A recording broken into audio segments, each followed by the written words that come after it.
¿Qué tal, amigos? Les saluda Freddy Silva en este nuevo capítulo de Tendencia Global, un programa donde nos dedicamos a hacer un análisis sobre las diferentes situaciones coyunturales que pasan en el mundo. Hoy estaremos tocando el tema sobre la migración en este siglo XXI. Tenemos como invitado al señor Edwin Pérez Uberuaga, periodista con más de 30 años de trayectoria, hoy radicado en Europa. De la misma forma tenemos a Carlos Ardiles, abogado, politólogo. Igual está con nosotros Percy Calderón, quien es periodista, además de sociólogo, radicado en Virginia, en los Estados Unidos. Quiero comenzar contigo, Edwin, para que vayamos dándole un poquito, por lo menos poner en contexto, ¿no? Este asunto de la migración, porque este fenómeno de las migraciones podemos, creo que verlo, si revisamos los textos bíblicos, parte de la historia misma de la humanidad, con un pueblo judío que sale de la opresión de Egipto. Tenemos muchos relatos, ¿no?, que podrían hablarnos sobre lo que significa esta historia inherente de las sociedades de la humanidad en cuanto a lo que es la migración, pero creo que esta migración en este siglo XXI tiene toques distintos, y creo que tú podrías decir mejor que cualquiera la diferencia incluso de lo que se ha visto no solo en la década pasada, creo que parte del siglo pasado, en lo que significa este siglo XXI. Sí, gracias, colegas. Les saludo desde Ginebra, Suiza. Es casi medianoche en este momento, así que perdón por la expresión de cansancio, pero quería comentarles que evidentemente la migración es un fenómeno que no es nuevo. Desde los tiempos prehistóricos, el hombre se ha movido de un lado a otro en función del clima, en función de sus necesidades, y luego se ha vuelto sedentario con las tareas agrícolas. Y bueno, hemos visto la migración en los tiempos modernos, que estaba sustentada básicamente por el interés económico de salir adelante, de cambiar de lugares, las guerras, los desplazamientos, las necesidades de estudiar los desastres naturales, los conflictos internos y externos de los países, que ha hecho que todo el tiempo la gente se está moviendo, y este siglo también iba a tener las mismas características hasta que hubo un freno en seco, que es la pandemia, que ha impedido y está impidiendo la migración e inclusive el retorno de sus a sus hogares de mucha gente. Acabo de estar en la estación de tren de Ginebra y había una guatemalteca que se está quedando 2 meses más en Ginebra porque tenía un billete de avión y hasta ahora no puede usar para volver a Guatemala. Entonces todos en este momento tenemos proyectos migratorios de volver a casa, de desplazarnos donde seres queridos, pero evidentemente no se cumplen por la pandemia, y más aún esto ha pasado en las fiestas de fin de año, donde no hemos podido estar con nuestros seres queridos físicamente, aunque con las redes sociales esto ya se ha logrado de manera parcial.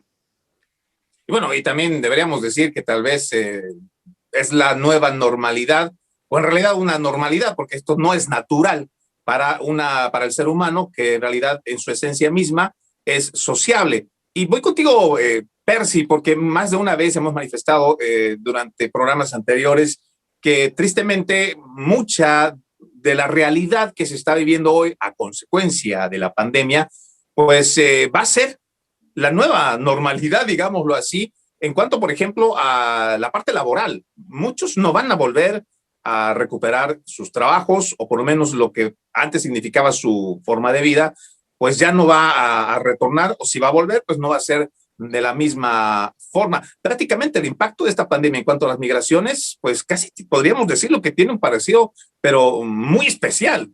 Bueno, le doy la bienvenida a nuestro buen amigo Edwin, gusto de verte, como siempre, en tus actividades en la comunidad europea.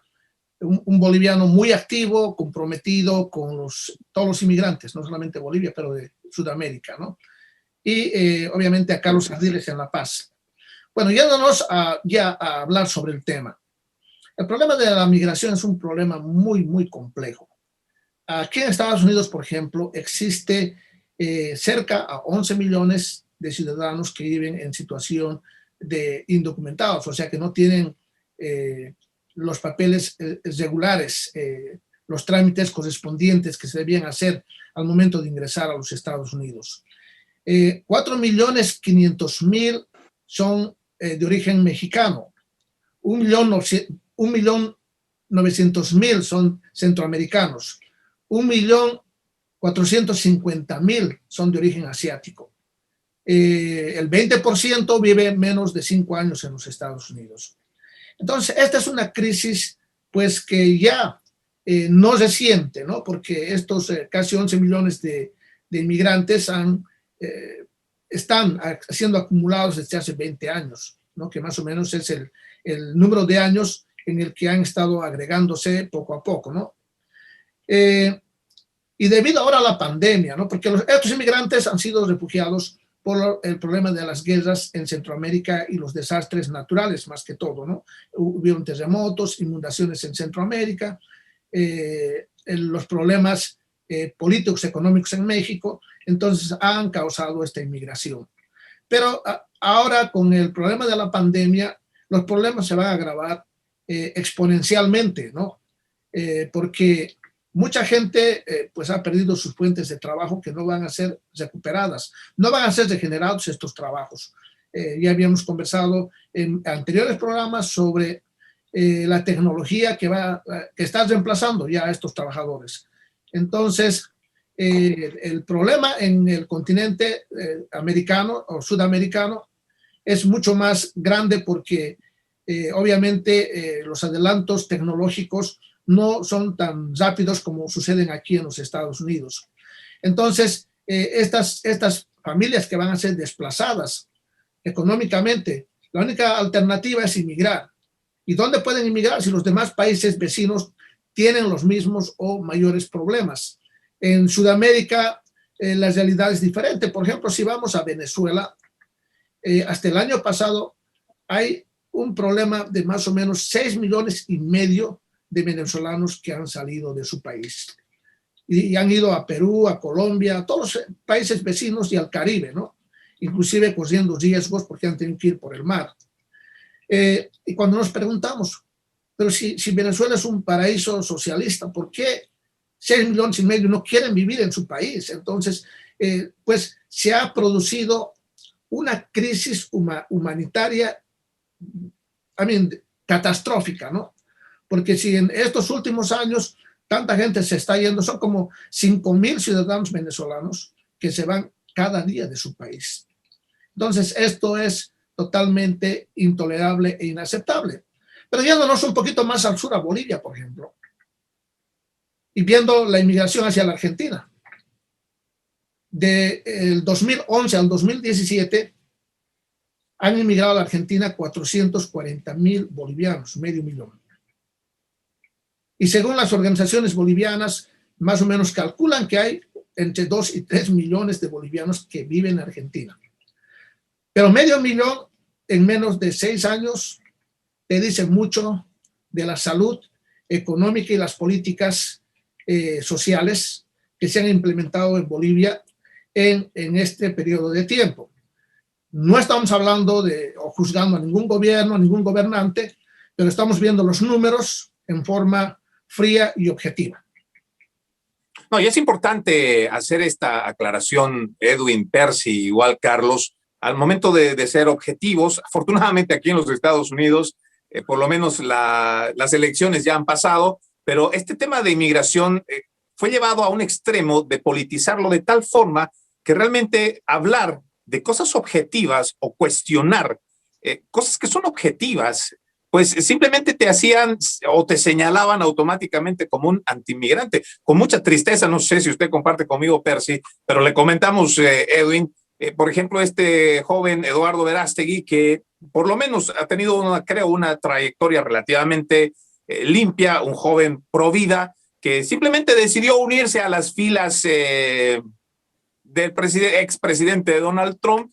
Pues la prensa fue totalmente dura, muy, muy dura con él, porque simplemente tomó una postura, por supuesto, porque también el presidente Trump, pues, tenía una política muy anti-inmigrante, además tenía una retórica bastante anti-inmigrante, sobre todo con el inmigrante indocumentado. Pero afortunadamente, por eso digo, ya hemos salido de esa parte política y creo que es importante hacerles saber, Edwin, y haciendo preguntas objetivas, ¿no? No solamente de lo bueno que trae la inmigración, que llegan personas trabajadoras, que como no tienen oportunidad en sus países y buscan una mejor situación, no solo para ellos, sino también para sus familias, hacen hasta lo imposible, cobran pues dinero, por dinero menos de lo que el resto cobraría, y cosas que hacen que uno se impulse y se sienta identificado como inmigrante, porque la mayoría somos inmigrantes, pero también existen situaciones que son negativas.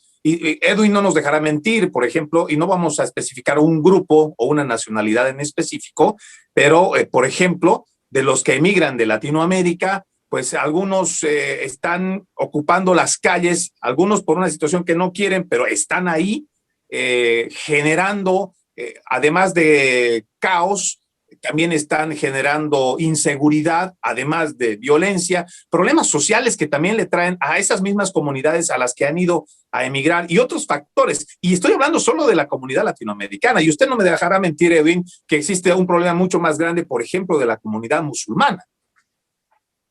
Sí, evidentemente. Lo que pasa es que las leyes a nivel migratorio pueden ser buenas, pero son mal aplicadas o son incompletas. Eso hace, por ejemplo, que haya un desnivel entre los migrantes nuevos y los migrantes antiguos, y eso, por ejemplo, lo percibo siempre que vengo a Suiza, que ustedes saben que tiene la mejor economía de Europa. Entonces, están llegando bolivianos, latinos a Suiza con pasaporte español, por ejemplo, y están llegando españoles y vienen a cobrar la mitad de lo que cobra un trabajador documentado o indocumentado en Suiza. Entonces eso genera una tensión entre propios hermanos, entre propios compatriotas, y obviamente el dueño de casa, el empresario suizo prefiere pagar la mitad a un obrero que pagar según las tarifas suizas. Por lo tanto, hay una deficiente aplicación de la ley. Otro tema que mencionamos es el tema inclusive religioso, que hay un debate sobre la gran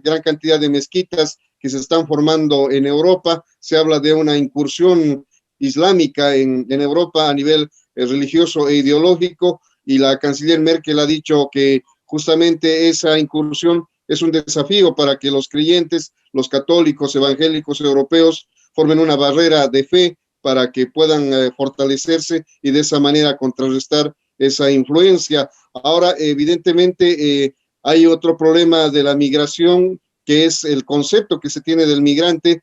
Antes los posibles migrantes éramos posibles delincuentes, posibles personas que nos podemos aprovechar del estado de bienestar, entre comillas, y ahora somos posibles terroristas, porque después del ataque a las torres del 11 de septiembre, ese concepto también se toma para países y gente de otros lugares, y eso como pretexto para cerrar las fronteras.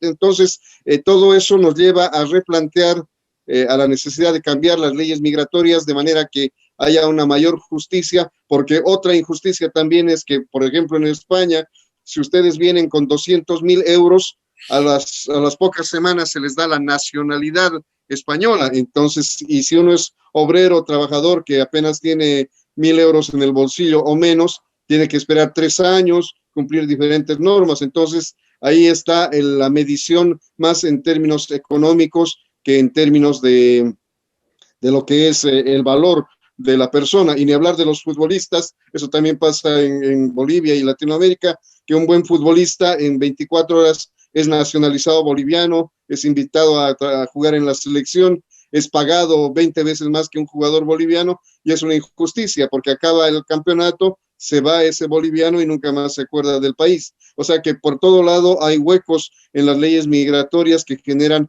un trato injusto y una confrontación también entre los nuevos y los antiguos, los documentados, los indocumentados, el tema hombre y mujer, que por ejemplo en Europa se expulsa más a los varones que están en las calles o que son encontrados en los controles policiales que a las mujeres, porque esa mujer latina documentada o indocumentada trabaja inclusive para los policías en sus hogares, para los jueces, para las autoridades que definen las políticas migratorias. Entonces, también ahí hay una injusticia con relación a los hombres que sí son expulsados y las mujeres son perdonadas, entre comillas.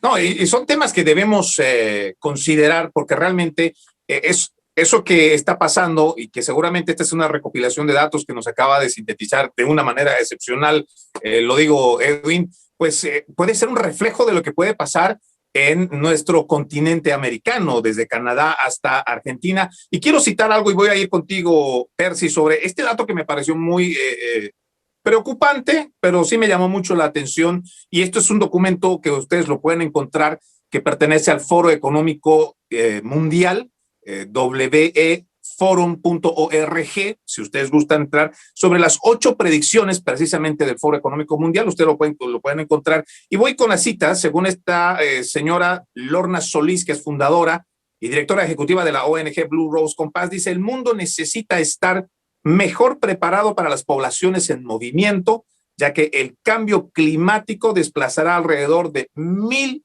millones de personas. Estamos hablando de un número, pero realmente grande, de 1,000 millones de personas, y no estamos hablando de una proyección de aquí al 2050, de aquí al 2030. Según esta predicción del Foro Económico Mundial, lo pronostican para el 2030. Y voy a añadir un dato adicional, y con esto voy contigo, Percy, porque en el 7º mencionan que los valores sobre los que se construyó Occidente se pondrán a prueba. Dice: no olvidemos los derechos y libertades que refuerzan nuestras democracias a nuestro propio riesgo, es lo que escribe Kenneth Rowe, quien es director ejecutivo de Human Rights Watch. O sea, organismos establecidos y que tienen esta visión para el 2030.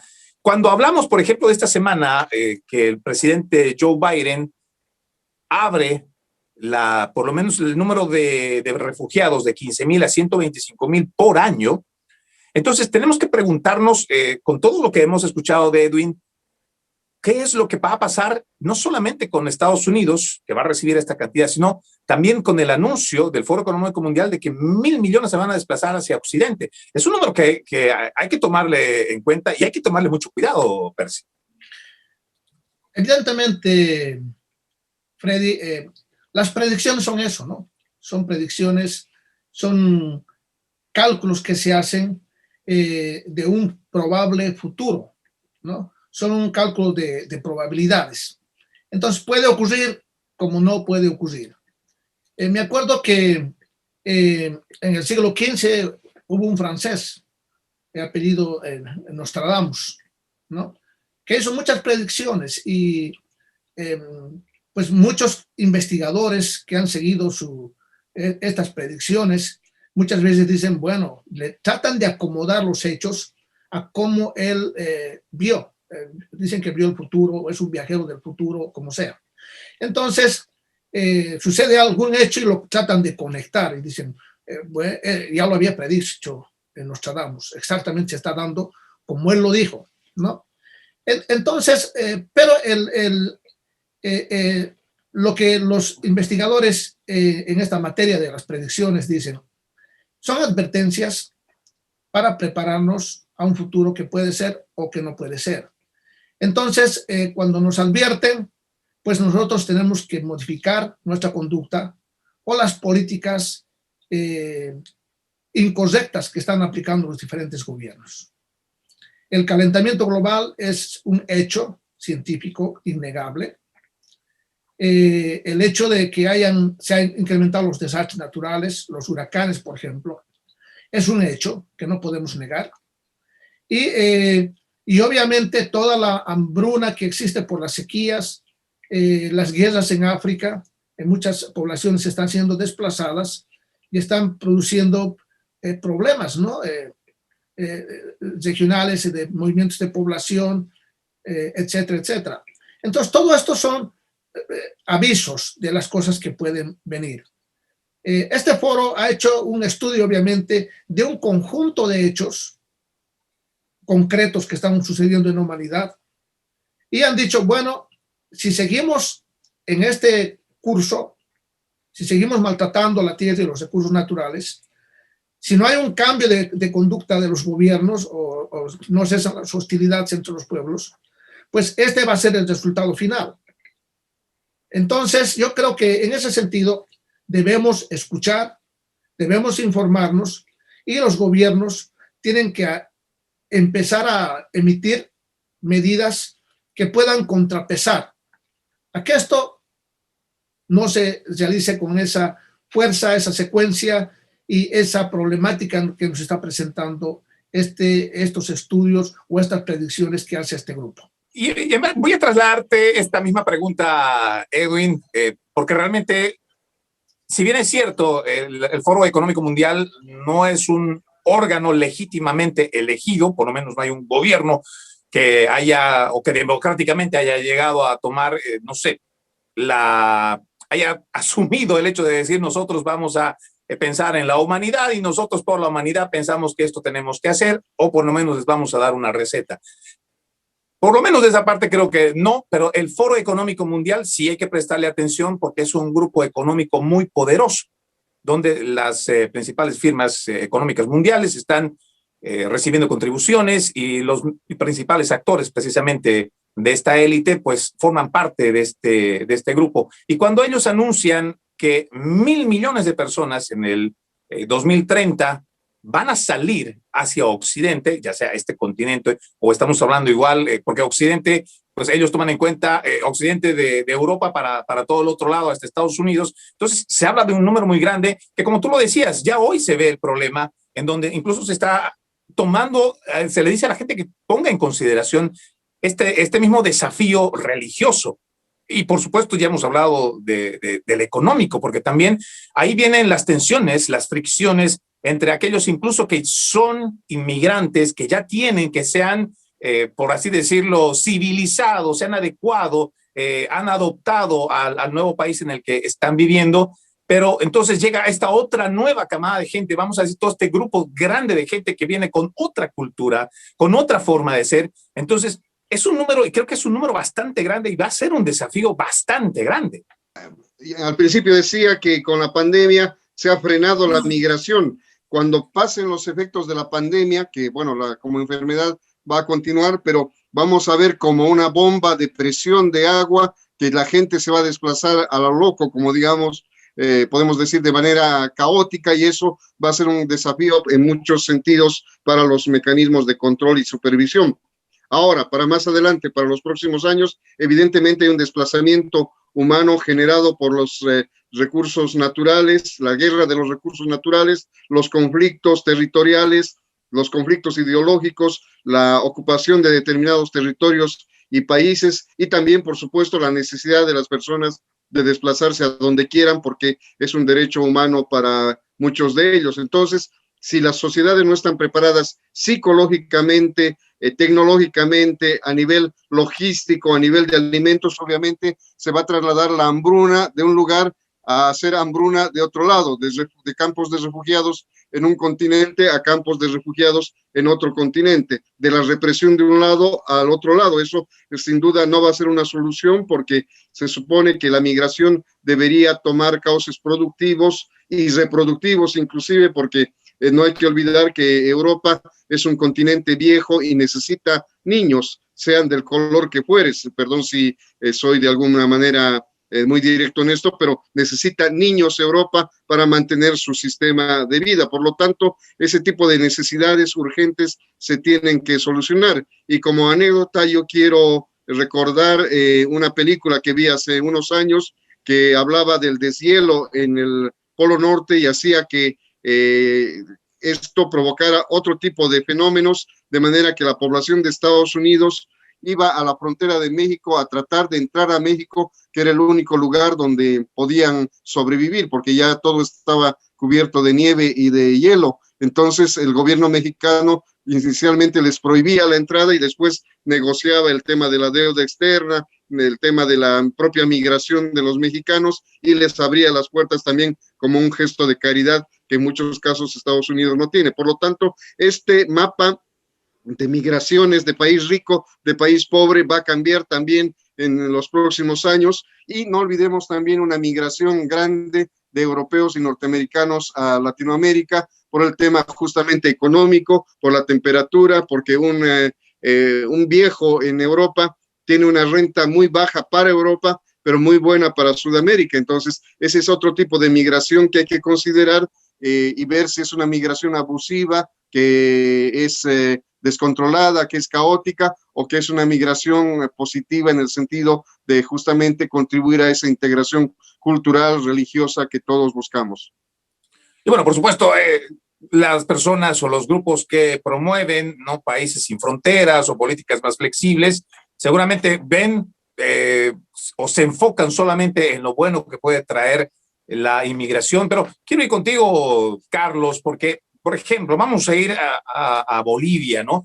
Que lamentablemente, y digo lamentablemente, la situación de Venezuela, la situación económica, política, social, que como ya nos decía Percy en un momento, ha obligado a más de 6 millones de venezolanos a pues, escapar.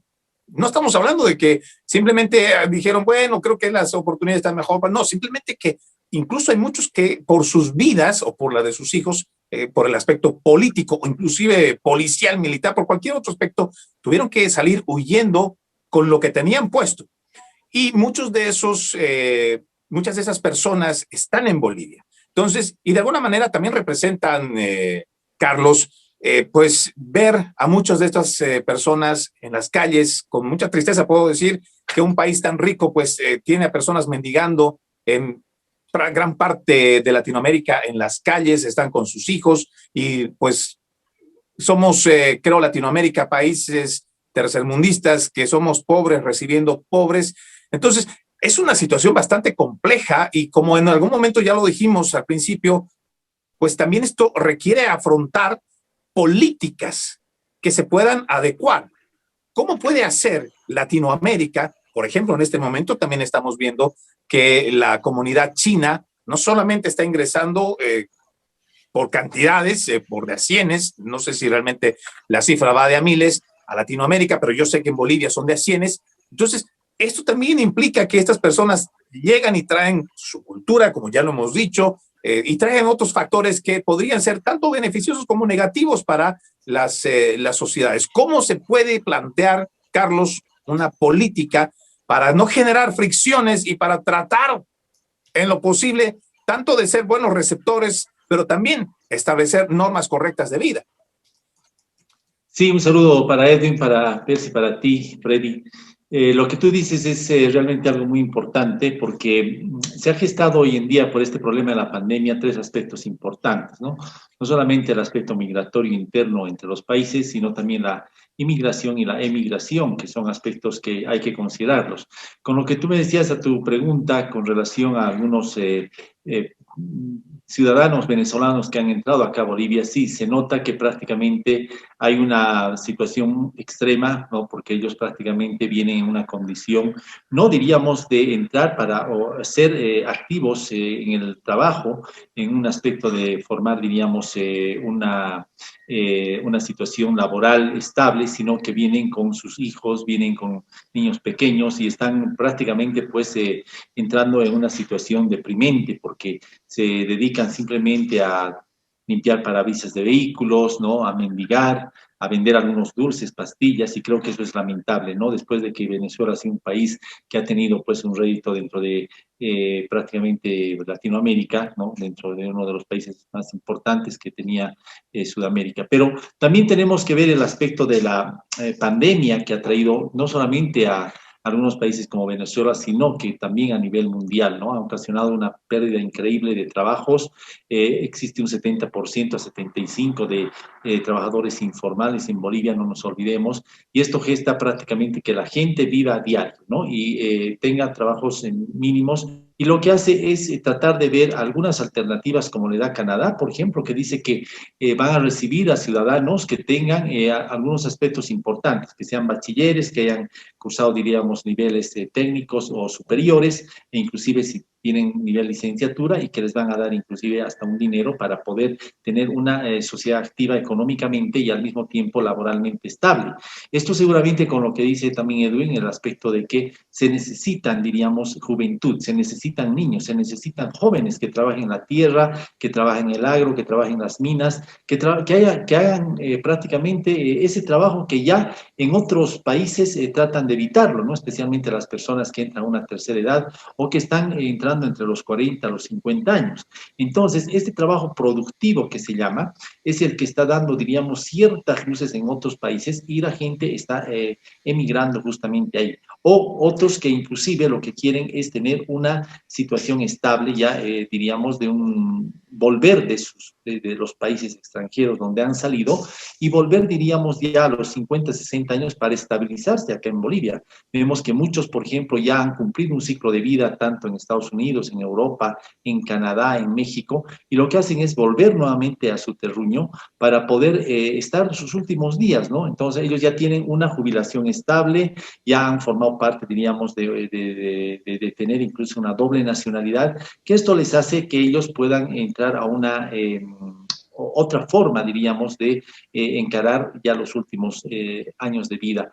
Pero lo que tú dices es cierto, es extrema la situación de algunos conciudadanos latinoamericanos, ¿no? Que vienen, diríamos, simplemente a tratar de subsistir, porque ya ni siquiera es sobrevivencia, es una subsistencia del día a día, de tener los pesos necesarios como para pagar un hotel que le sale como unos 15 a 20 bolivianos la noche, a cancelar tal vez la comida que le sale acá algo barata, hasta consiguen de unos 5 bolivianos, que es, digamos, un precio económico, ¿no?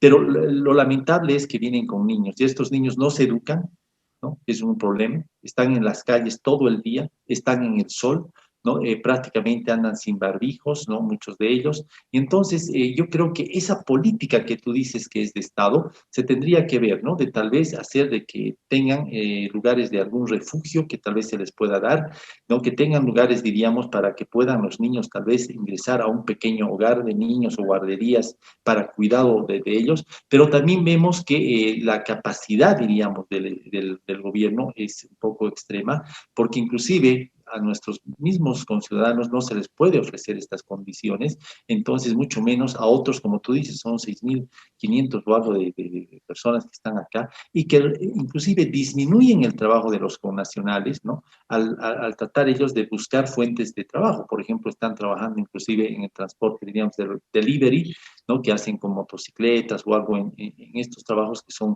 a diario y que pues amerita de que ellos tengan un ingreso diario, ¿no? Para poder subsistir. Creo que es una situación que hay que tomarla en cuenta.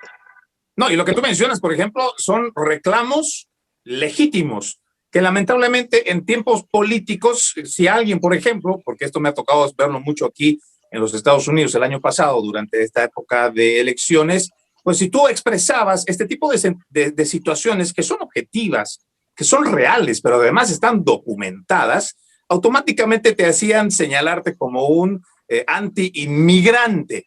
O, por decirlo poco, o sea, no, por no poner el resto de adjetivos que aparecen en las redes sociales.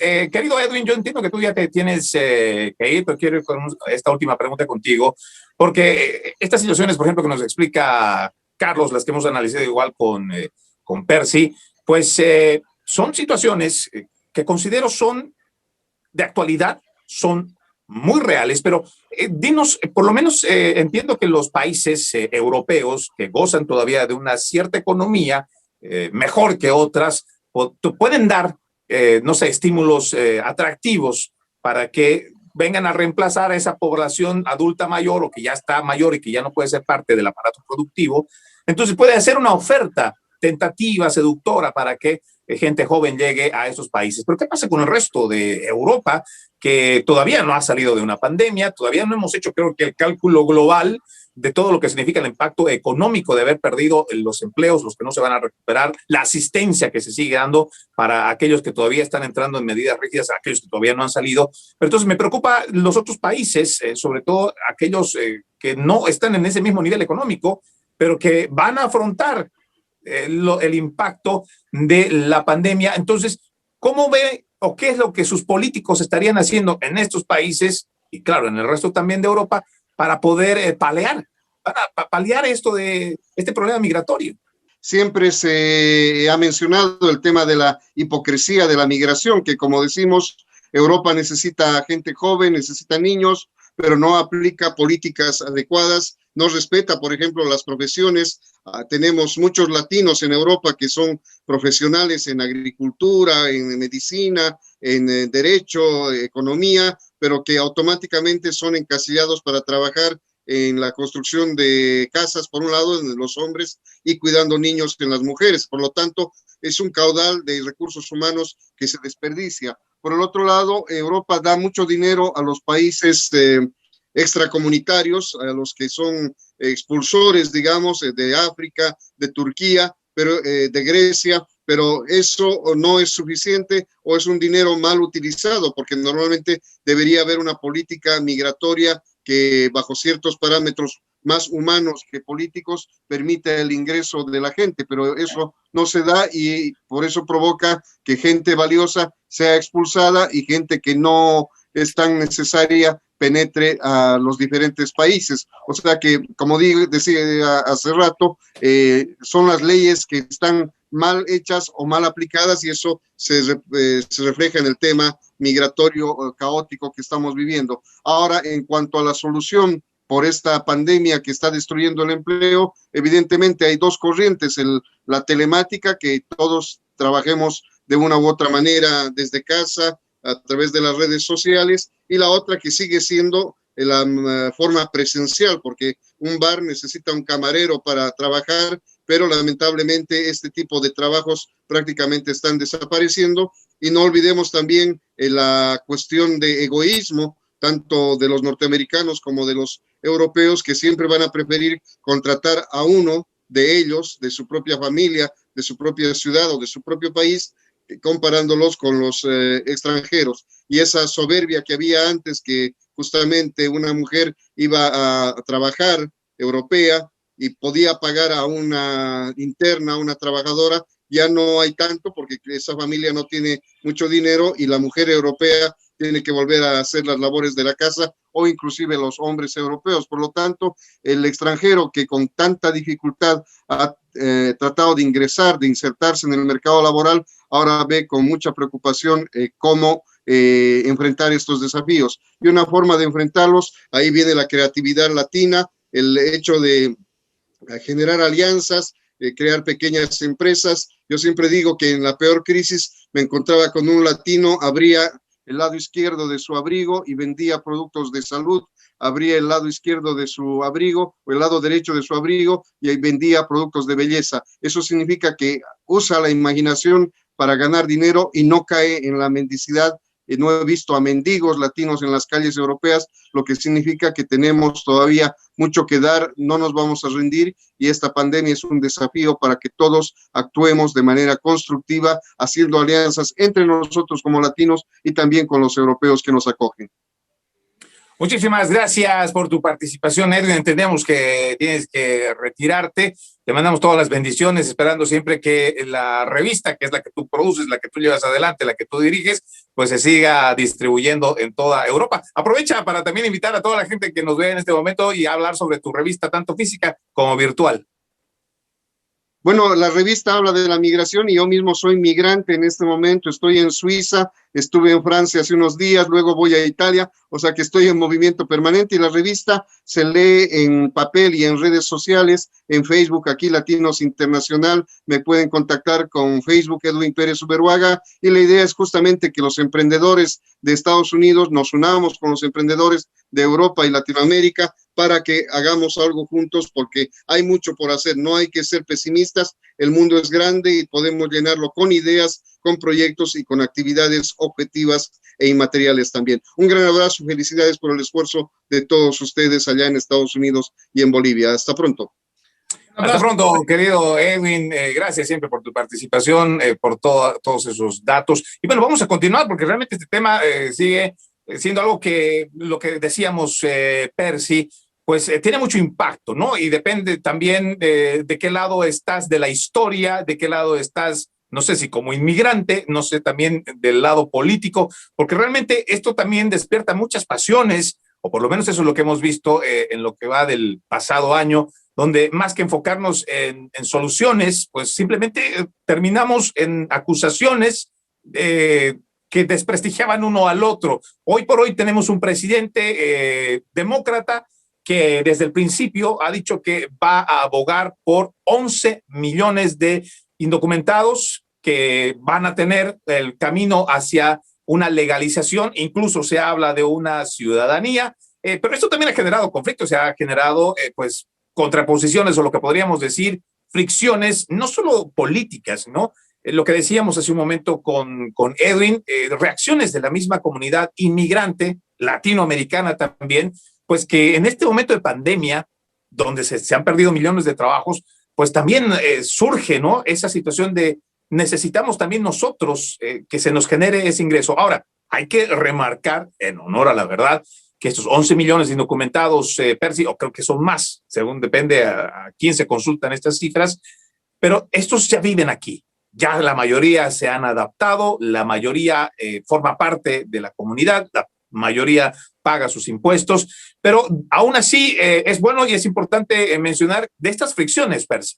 El anterior martes, el presidente Biden ha firmado 3 órdenes ejecutivas, ¿no?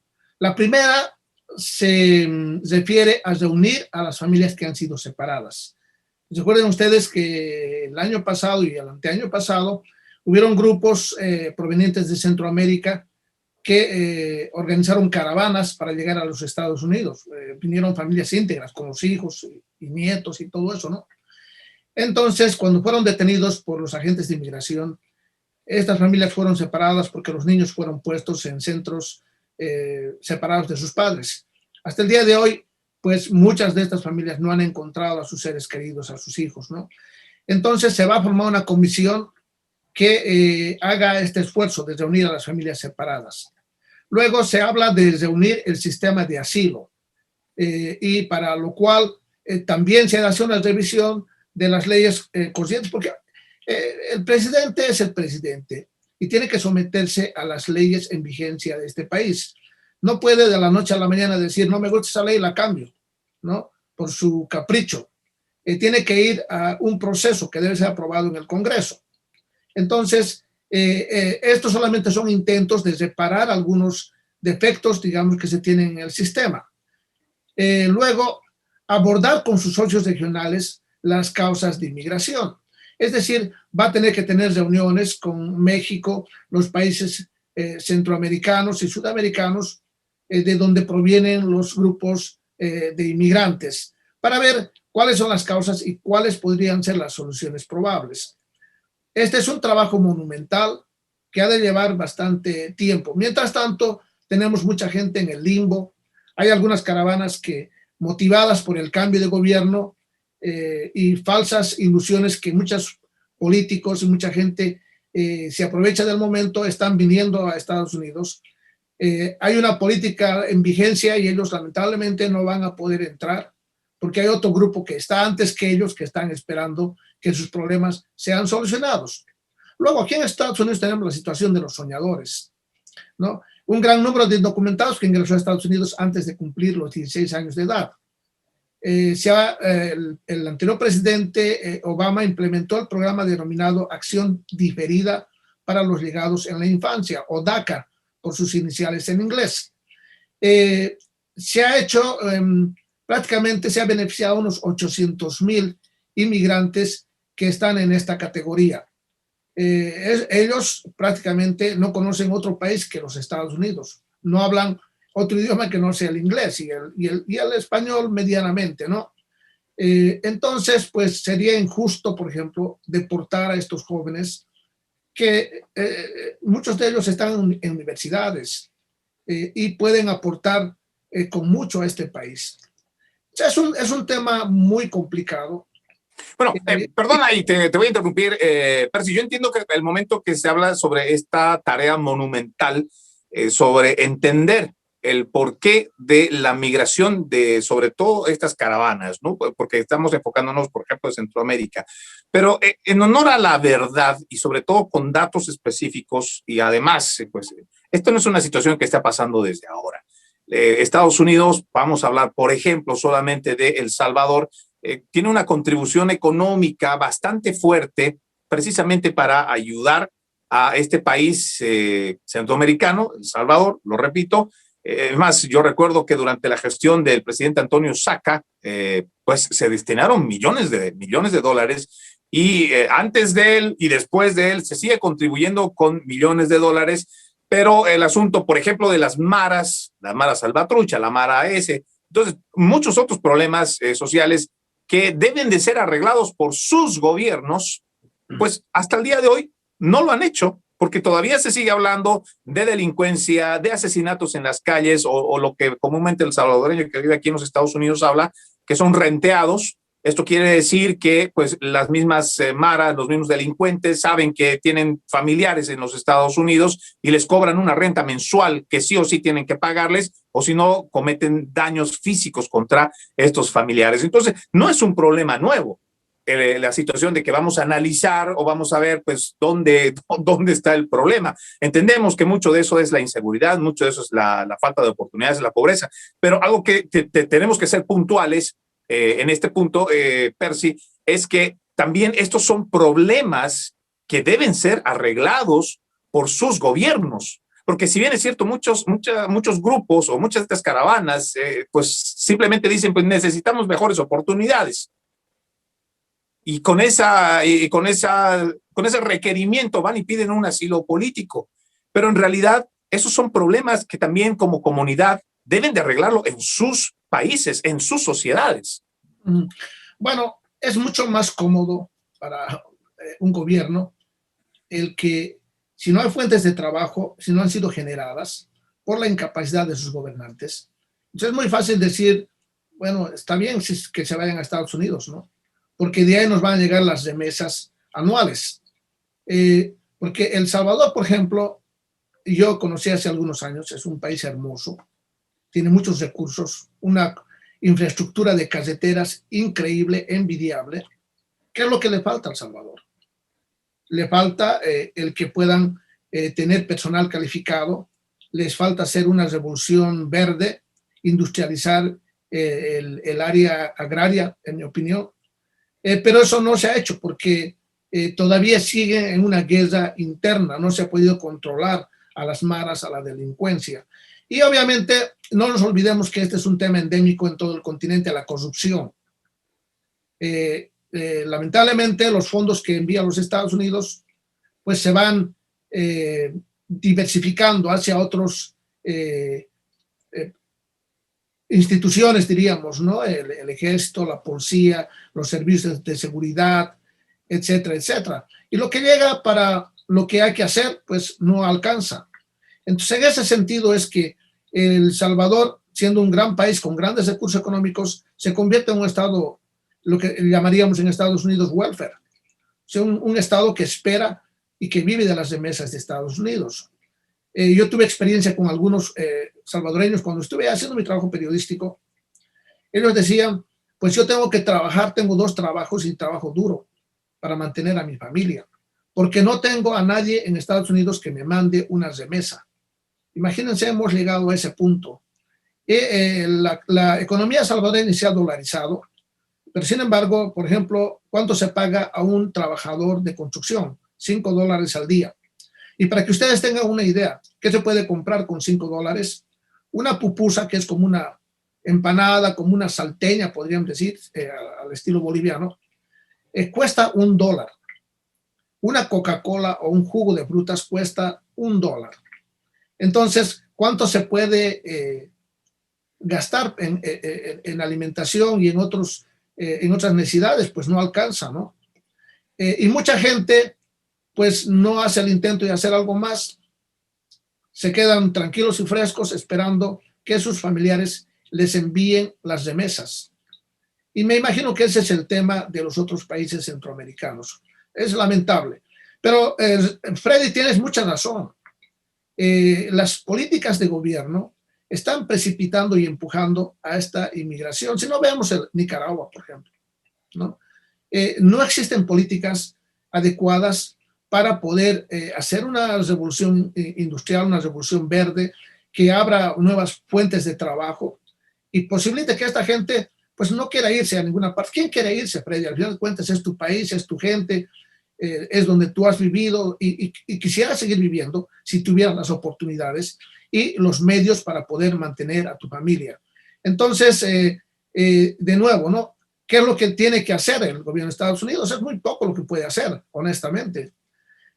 Porque si dinero se ha dado, Lo que tiene que hacer tal vez son políticas un poco más fuertes de presión a estos gobiernos y para que no estén tan cómodos esperando la ayuda de Estados Unidos y ellos no hagan nada para beneficiar a la población que está en gran necesidad. Sí, el asistencialismo definitivamente pues es lo que tú mencionas, ¿no? Hace que se sientan cómodos, que simplemente no busquen alternativas. Y bueno, si de todos modos, por ejemplo, ¿no? Sectores como El Salvador, Honduras, que han sido prácticamente copados por el crimen organizado, por pandillas, por maras, cárteles del narcotráfico, depende del nombre que usted le quiera poner en Latinoamérica, pues entonces es más cómodo dejar de hacer la lucha con ellos. Esperemos que más bien mantener la inseguridad, mantengamos los altos índices de delincuencia, los altos índices de atracos, de violaciones, para que con esas mismas cifras, pues el gobierno paternalista, digámoslo así, de Estados Unidos o de cualquier otro país, pues siga regalando dinero, y este es un círculo vicioso en el cual no se termina. Pero los fenómenos migratorios, Carlos, es no solamente por la cantidad de gente que sale y llega a otro lugar, ya sea para consumir de ese estado o para aprovechar lo que tal vez otros ciudadanos no lo tienen. También tiene otros aspectos. Por ejemplo, quiero ir al tema de Bolivia. Percy nos daba una cifra aproximada, casi creo los 3 millones de bolivianos que han salido en total de nuestro país y que hoy están en Argentina. Entonces, este peso, por ejemplo, cuando llega a una elección nacional que debe definir el rumbo político de un país, por ejemplo, un presidente, su Senado, el Congreso, entonces, pues una cifra tan alta como esta, pues tiene un impacto. Y tiene un impacto porque realmente, si bien es cierto, el boliviano, o en este caso el ciudadano que sale de su país, no debería de perder ese su derecho porque no deja de ser boliviano por estar fuera de su frontera, pero una cifra tan alta como esa podría decidir sobre el futuro de un país, el que tal vez no está inmerso o en el que no está, y decide las riendas y decide, por ejemplo, lo que va a pasar con ese país políticamente hablando. Un aspecto, coincido con lo que dice Percy, también tú, en el aspecto de que existe, diríamos, muchos ciudadanos que salieron especialmente el año 90 y 2000, ¿no?, a Bolivia, pero también tenemos que ver que hay cifras que hay algunos que están retornando. Están retornando porque las condiciones, diríamos, que se dan actualmente en Bolivia son de una estabilidad, especialmente económica. No ha habido durante muchos años, diríamos, fluctuaciones grandes, ¿no?, en función a que exista devaluaciones y otras cosas. Entonces, eso ha mantenido, diríamos, un estándar de vida, ¿no?, dentro de la sociedad. Y creo que eso es bueno. Otro aspecto también que tenemos que considerar es este aspecto del prebendalismo o del asistencialismo, ¿no?, que antes teníamos, digamos, un poco con Estados Unidos y otros países. Es un poco ha reducido en forma significativa, y prácticamente hemos tratado de gestar acá una nueva forma, ¿no? No esa corriente, diríamos, de aspectos extractivistas, sino más que nada de aspectos, diríamos, ya de aspectos de industrializar lo que tengamos y lo poco que, diríamos, podemos industrializar. Pero también esto gesta de que los mismos conciudadanos bolivianos, algunos se dan cuenta de que en Bolivia existe cierto grado de estabilidad, ¿no? Están retornando al país, ¿no?, muchos de ellos. Prácticamente ya no hay esa ola, ¿no?, como había en años anteriores, que todos querían salir, estar, diríamos, afuera, o en España, o en Estados Unidos, o estar en Canadá, muchas veces por asuntos de trabajo. Si bien hay algunos que se mantienen y mandan estas remesas a sus familiares, pero también acá, diríamos, la gente, tú sabes bien, de que desarrolla. Lo interesante en Bolivia es que existe un desarrollo de las actividades que yo las llamo proactivas, ¿no?, en el sentido de que el boliviano, por ejemplo, puede trabajar en cualquier momento con cualquier situación de comercio, de negocio. Cambia esto radicalmente, o sea, no es fijo, no puede vender a veces, diríamos, diferentes aspectos de algunos productos, a los 2, 3 meses nuevamente está con otra actividad. Entonces, diríamos, eso da de que exista una economía informal, ¿no?, pero también diríamos de que pueda gestar, diríamos, sus ingresos, ¿no? Esto no es una carga para el gobierno, como existe en otros países, que sin el gobierno casi no, prácticamente los ciudadanos prefieren estar trabajando para el gobierno que evitar, diríamos, trabajar para ellos mismos. ¿Por qué? qué? Porque tienen ciertos beneficios, ¿no? Acá lo que hacen es, diríamos, gestar sus propias empresas, las MIPES, las pequeñas empresas, las microempresas, ¿no? Y realizar su trabajo propio. Y ha habido muchos emprendedores que han salido adelante y esto han hecho de que se queden acá en nuestro país y que inclusive haya gente que esté volviendo, ¿no? Porque se dan cuenta de que están activándose poco a poco las actividades económicas, no en el grado que quisiéramos, eso es cierto, ¿no? No digamos que estamos en un nivel expectable, creo que nadie lo está, pero esta estabilidad nos demuestra de que sí ha existido. Fíjate que no ha subido, ¿no?, el nivel dólar hace muchos años atrás, se mantiene en el 6.95, 96, ¿no? No existe unas variaciones como en años anteriores que eran abismales, y esto hace de que exista cierto grado, diríamos, de confianza con relación al gobierno que actualmente está. Yo creo que poco a poco van a ir gestando una política muy fuerte, muy contundente en el aspecto laboral, ¿no?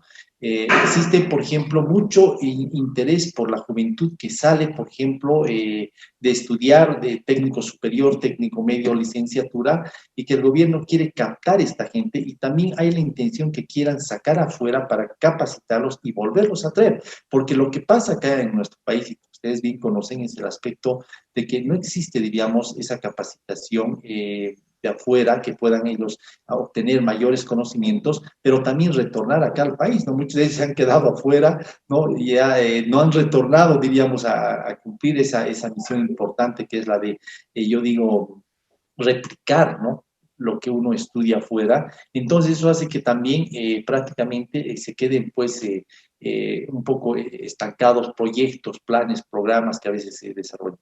Entonces creo que es una política importante la que se debe hacer, está en manos del gobierno hacer esto. Tenemos 5 años, estamos empezando, y quiero mencionar lo que ustedes decían, que los 3 primeros meses son prácticamente un termómetro de lo que pasa, ¿no?, en un gobierno, y estamos viendo de que pues pese a todas estas situaciones que se dan, está avanzando poco a poco, ¿no? Se está dando los lineamientos, esto de la cura de las vacunas, que era tan importante, ya está entrando acá a la sociedad boliviana. Estamos tratando de un poco tener esa expectativa, el aspecto también diríamos, de tener algunos aspectos ya sobre la educación. Hay problemas, siempre los va a haber, pero por lo menos se va avanzando, ¿no? Y no como quizás en otros anteriores gobiernos que también dijeron cerraremos los colegios y las escuelas, ¿no?, que es muy radical, y que ustedes saben bien que a nivel internacional eso refleja una falta justamente de tener un plan de gestión, ¿no? Y esto es conflictivo.